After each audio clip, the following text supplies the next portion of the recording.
American English, with the notable exception of certain dialects in New England, the East Coast, and the South, one of its defining features, much like its Scottish and Irish counterparts, is what we refer to as rhoticity, in which speakers pronounce the post-vocalic R in words like door, torn, and Mark Wahlberg. One such word that has featured prominently on my channel in recent weeks, other than Mark Wahlberg, is the American coinage ornery, a dialectic contraction of the word ordinary that means either disagreeably stubborn or endearingly mischievous.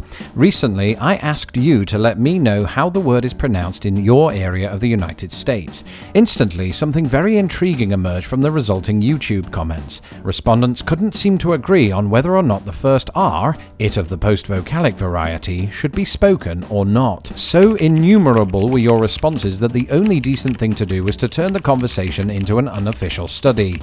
Never in my wildest dreams, including the one in which I explained the internet to a highly perplexed Ulysses S. Grant, did I imagine that the results would paint such a surprising picture, not to mention one likely hung up against the backdrop of a vital chapter in American history.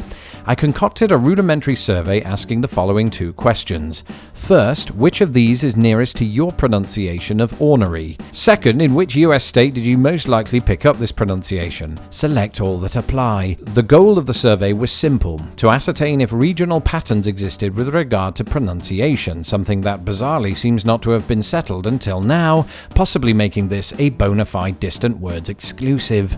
The survey attracted more than 1,100 responses from across all 50 states. Nationally, almost 54% indicated a two-syllable pronunciation, with 46% squeezing in a third. The striking statistic here, though, regards rhoticity.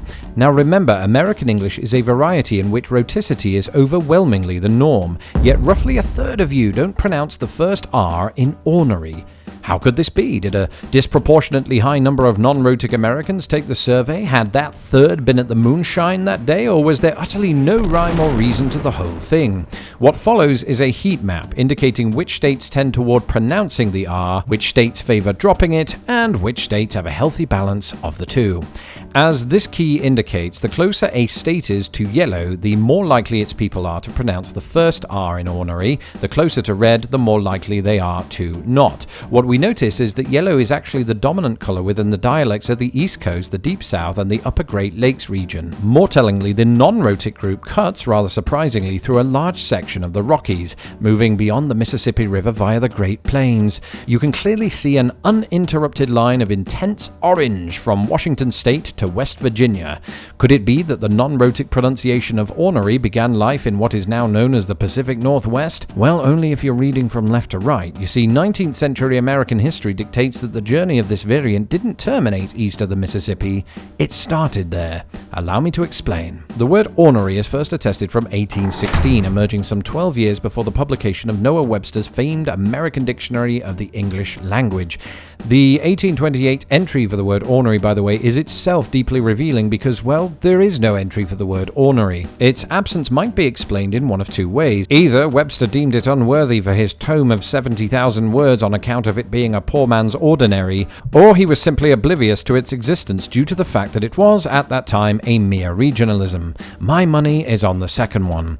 1828, by the way, is quite significant because it coincides with a monumental event that would change the United States forever.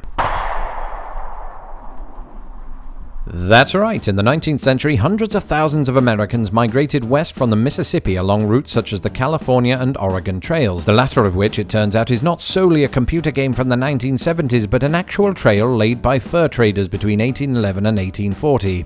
Beginning at Independence, Missouri, around 500,000 migrants ultimately loaded up their wagons and began the arduous, often perilous journey to the Willamette Valley in Oregon. It's entirely possible that the non-rhotic variation of ornery hopped aboard in Missouri, leaving a linguistic trail to the west coast that still exists to this very day. But if the trail began to the west of the Mississippi River, then why did 63% of Kentuckians and 55% of West Virginians also report dropping the R? My guess is that the R-less pronunciation originated close to the Mason-Dixon line and was carried west by migrants from that general area. Historically, there are plenty of examples of such people. Indeed, Lewis and Clark were themselves born in the Virginia colony, with William Clark spending much of his life in Kentucky. Moreover, the following online document would have given Ulysses S. Grant a seizure. This dialectical passage from an 1856 copy of the Indiana School Journal not only includes the word ornery, but reveals that a non-rhotic pronunciation of it existed in the Hoosier state at that time. My belief, though I can't prove it, is that the word only spread east and south later, by which time its eventual inclusion in the dictionary informed a more rhotic pronunciation among those states. Now, how's that for a story? Never let it be said, Americans, that American English is anything close to ordinary, because increasingly, it's anything but. Thank you for watching this episode of Distant Words. Don't forget to hit my stupid little face to subscribe, and please share this video with the world. Hit me up on Twitter, Instagram, and Facebook, and if you'd like to support this channel, please do so at patreon.com/lostinthepond.